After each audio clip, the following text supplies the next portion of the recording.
Hi friends, मैं doctor Nisar Ansari अल हयात place Subhash Chowk नया बाज़ार से आपसे वंस अगेन मुखातिब हूँ। आज मैं एक ऐसे मौजू पे बात करना चाहता हूँ, नीरो के ही रिगार्डिंग है। चूँकि मैं नीरो से प्रैक्टिस करता हूँ, बिलीव और नॉट बिलीव नेचुरोपैथ आयुर्वेद से हूँ, और मैं बेसिकली नीरो पेशेंट को ज़्यादा ट्रीटमेंट देता हूँ, जिससे हमारे पास रिज़ल्ट काफ़ी अच्छे हैं।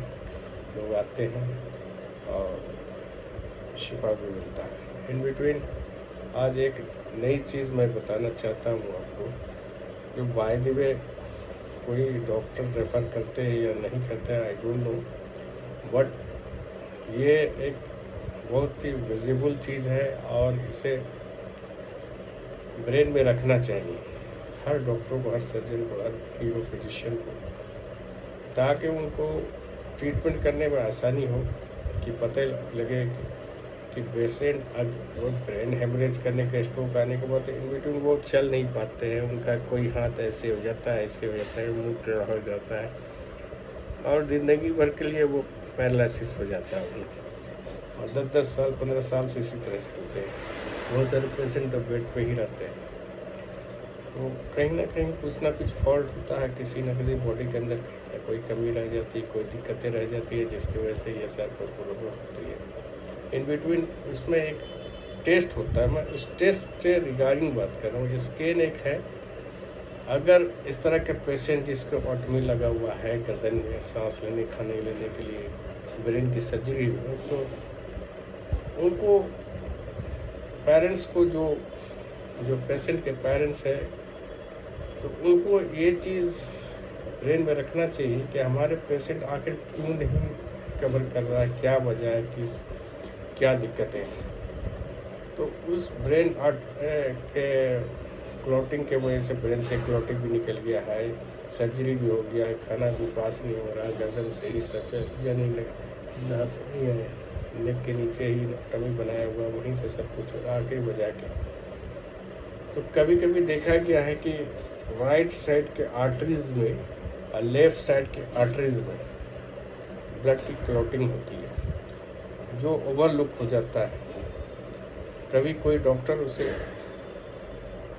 ओवरलुक कर जाते हैं, देखते हैं कि नहीं हो सकता, तो नहीं था, माइंड तो ऐसे नहीं करता, वो ओवर कॉन्फिडेंस में जो है वो पेशेंट इसी तरह से क्लोटिंग से, ये आर्टरीज की क्लोटिंग की वजह से एबनॉर्मल रह जाता है।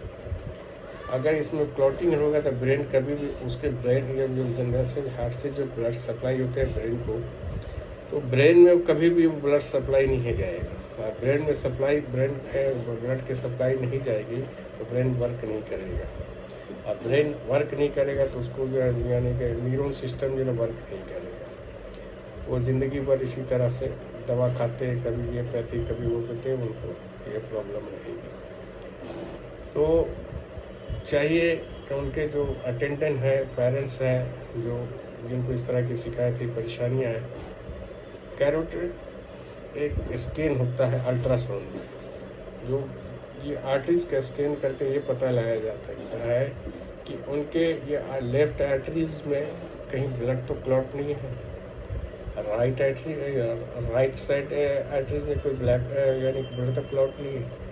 अगर ये आप स्कैन करा लेते हैं, जिससे आपको ये जानकारी मिल जाएगी कि हमारे जो ब्रेन से, जो ब्रेन में स्ट्रोक लगा, ब्रेन जो है डिस्ट्रॉय या ब्लड जो वहाँ से रिमूव किया, तो कहाँ कहाँ वो किस इलाके में जाके, किस ऑर्गन में जाके वो जमा हुआ है, ये जानकारी। अगर ये चीज़ इसके बारे, ये आर्टरीज के बारे में अगर आपको जानकारी हो, तो इसका साथ रहते हुए इसकी ट्रीटमेंट हो सकती है और पेशेंट बैक कर सकता है।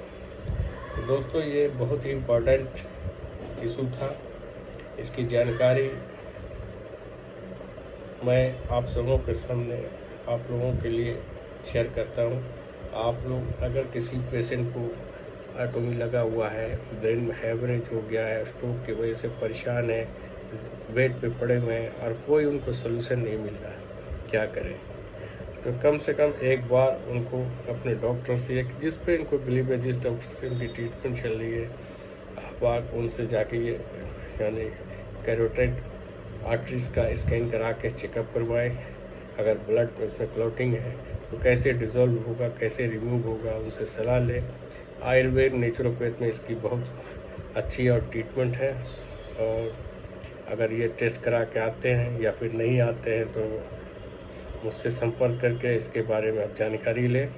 मैं रिकमेंड कर सकता हूँ आप इसके यानी टेस्ट करा लें, स्कैन करा के, चेक करा के आप अपने पेशेंट की रिकवरी में आसानी होगी।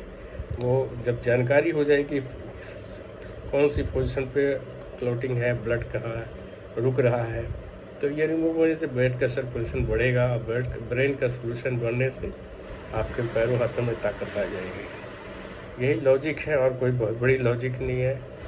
तो मैं आज आप लोग से ये जानकारी शेयर कर रहा हूँ। अगर आपको अच्छा लगे तो लाइक एंड शेयर करना और दूसरों तक पहुँचाना। मैं धनबाद झारखंड से हूँ। अलहाद प्लेस सुभाष चौक है बाज़ार में। सुबह 9 से 12 बजे तक बैठता हूँ अभी गर्मियों में, और शाम को 5 बजे से 7 बजे तक। ये अभी शेड्यूल मेरा मंडे से शुरू हुआ है और ये अभी टिल नाउ समर तक चलता रहेगा। तो दोस्तों, अगर आपको मेरा वीडियो, मेरी जानकारी आप दूसरों तक पहुँचाएँ जो इस तरह के पेशेंट हैं जो बेड पे पड़े हुए हैं, ये स्कैन कराएं। मैं इसमें लिख भी दूँगा कि कौन सी टेस्ट है, आप करा सकते हैं। अगर नहीं जानकारी है तो मेरे से आके उसके बारे में जानकारी लेके आप करा सकते हैं। Thank you so much. अल्लाह हाफिज़, खुदा हाफिज़, good morning, good evening, thank you.